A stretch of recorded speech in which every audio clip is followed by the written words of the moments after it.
Ngayong araw, isang murang tattoo na naman na cover up ang ibibigay natin sa isang Mr. Suave na rider na macho guapito na nagmula pa sa malayong probinsya ng Zamboanga na ngayon nakatira na sa Sampaloc, Tanay Rizal. Anyway, client requested na takpan yung lumang tattoo niya na dragon ng panibagong Dragon plus a Samurai Warrior. More than 20 years na raw kasi tong lumang tattoo niya. Actually, eto na ang pangalawang balot. Kasi yung original, kalabaw daw talaga yan. Imagine, grabe yung evolution. Respect pa rin, syempre, sa dalawang artist na trumabaho neto nung kanang upper outer arm ni Bossing. Pero, dahil naatasan tayo na mas paangasin at ibahin ang design, eto na tayo at dumako na kagad sa sakitan. Marami kaming mga napag-usapan at agad naman kaming nagkasundo. At isa sa mga napagkwentuhan namin ang pagmumotor. Isa rin kasing sniper ang motor niya. Nagkataon, parehas pa kami black ng kulay na color. O 'di ba? Basta motor talaga magkakasundo ang mga boys. Sobrang interesado kasi ako ngayon sa mga kwento ng mga motorista dahil unti-unti na ako natututo at nung mga nakaraan nga malayo-layo na rin ang nararating. Nakapag Quezon and Laguna na ako and soon plan namin ng tatay ko magpunta sa Isabela. Nandun kasi si Kuya Jack, short for Jacob, yung brother ko na dun naninirahan kasama yung family niya, kasama yung dalawa niyang anak at yung nag-iisa niyang asawa. Speaking of that, nagpakabit nga pala kami ng top box dun sa Taytay kanina. Nahihirapan kasi ako tuwing umuulan. Last time, yung tattoo materials ko nakabalot sa garbage bag, wag lang mabasa. Napansin ko kasi now na nag-i-start na ang rainy season and maraming client ang tinatamad na dumayo sa ating tattoo studio dito sa Baras. Kaya naman, minabuti ko nang i-safety ang mga gamit para di na siya mabasa ng ulan. Ela. Kumontab.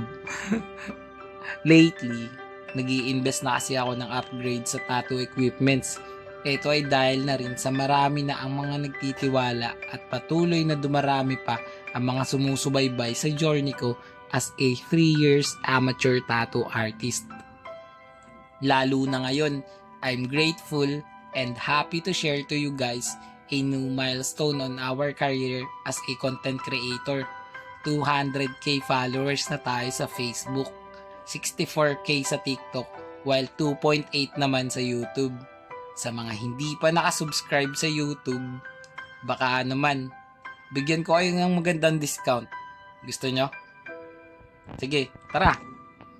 Samantalahin ko na rin ang chance na to para magpasalamat sa lahat ng tropa, pamilya at mga kakilala na nakasuporta sa akin since day 1. Alam ko na di maiiwasan ang mga humps sa dadaanan, pero sobrang thank you dahil andyan lahat ng tulong at tiwala para makayanan ko ang araw-araw na challenges sa napili kong landas. Sa lahat ng mga nanonood ng videos ko, credit sa inyo. I don't mind kahit na ano pang intention nyo while you're watching, pero para sa akin, lahat ng yan malaking tulong para mas lalo pang makilala. Kaya naman, lalo ko pa rin gagalingan sa bawat hamon at tusok ng buhay. 'Di ba? Pati tusok, buhay pati buhay tumutusok. Basta ganun. Marami pa kayong aabangan sa More Than Vlogs. Next time, isasama ko naman kayo sa malalayong home service na gagawin natin.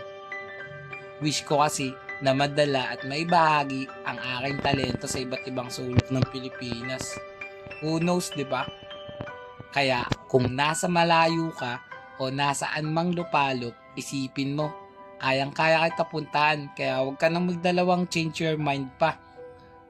Teka, eto na yung patapos na part. Gaya ng dati, kontakin nyo na lang ako para sa murang tattoo. FB page, More Than Vlogs. text o tawagan ako sa cellphone number ko 0970-825-0395. Yung tattoo studio address nandyan sa comments. Check nyo na lang. Bago matapos tong video, alamin at panoorin muna natin ang tattoo client review. Let's go! Boss, tapos na yung tattoo natin. Anong masasabi mo dyan? Quality, maganda. Puyat na puyat yan si boss. Magdamag ginawa. Rate mo na boss, 1 to 10. 11. Pero si boss, ayan, yung mga gusto niya pang tingkaran dyan, pwede yan ibalik dito. Tsaka pagka sa next project, and ganyan talaga kasi talaga yung cover up eh. Hindi pa ganong expert eh, pero umuokay naman kay boss. Ako kahit pa paano, okay naman sa akin. Tagasan ka nga ulit, boss? Sampalok, boss. Sampalok. Yung probinsya mo, boss? Pagkatian, boss. Zamboanga yan, guys. Taga Zamboanga. Pero dito na yan nakatira sa Tanay. Ulit ka pa ba, boss? Babalik pa. Pero may Yan. masakit. Oo, masakit talaga. Inispaya na nga namin yan ng pampamanhid eh, ng dulo. Sige, boss. Salamat sa tiwala. Sige.